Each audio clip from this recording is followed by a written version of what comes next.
Hi నమస్కారం. నేను welcome to జంప్లాస్ట్ 4775 channel. నేను మీ డిఎం రెడ్డి. మనం అబ్జర్వ్ చేస్తున్నట్లయితే ప్రజెంట్ తాండ్రు లోపల వర్క్ నడుస్తుందని చెప్పాం కదా. ఒకటి 4 ఫ్లోర్ల బిల్డింగు 400 గజాల్లో ఉంది. ఇది హాస్పిటల్ అవుతుంది. ఈ వర్క్ ఇంకా అయిపోలేదు. ప్రజెంట్ అయితే 2 ఫ్లోర్ అయిపోయింది, ఇంకా మిగతాది ఉంది.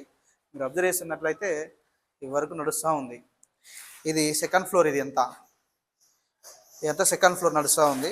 మనకేంటంటే ఇసుక సిమెంటు ఏం అవసరం లేకుండా మనం ప్లాస్టింగ్ చేసుకుంటాం. ఇసుక సిమెంటు మనకు లప్పము ఎక్కువ, పెయింట్ కూడా ఎక్కువ పట్టదు. మన దానికి ప్రైమర్ 1 కోట్ వస్తుంది, 2 కోట్ల పెయింట్ వస్తుంది. అదే మనం సిమెంట్తో చేసుకున్నట్లయితే లప్పం యూజ్ చేయాలి. లప్పం కూడా అడిషనల్గా ఖర్చు అవుతుంది మనకు.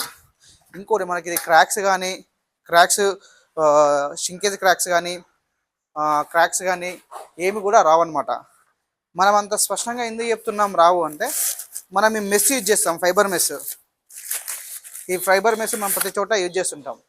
మీరు అక్కడ చూసినట్లయితే అబ్జర్వేషన్లు అయితే మనకు చూడండి, ప్రతి చోట కూడా మనము ఫైబర్ మెస్ యూజ్ చేస్తూ ఉన్నాం. అట్లా ఇక్కడ కస్టమర్ ఉన్నా లేకున్నా కూడా కంపెనీ నుంచి వస్తారు కాబట్టి వీళ్ళు ఖచ్చితంగా 100% క్వాలిటీగా వర్క్ చేస్తారు వర్కర్స్. మన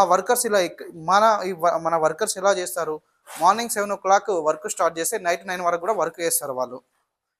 అంటే వీళ్ళకు వర్క్ తప్ప వేరే సోర్స్ అనేది లేదు. కంపెనీ నుంచి వీళ్ళు ఒక్కొక్క వర్కరు 10 సంవత్సరాలు 15 సంవత్సరాలు 20 సంవత్సరాల నుంచి చేస్తూ ఉన్నారు. వీళ్ళు అగ్రిమెంట్ చేసుకుంటారు కంపెనీ తరఫున వర్కర్స్.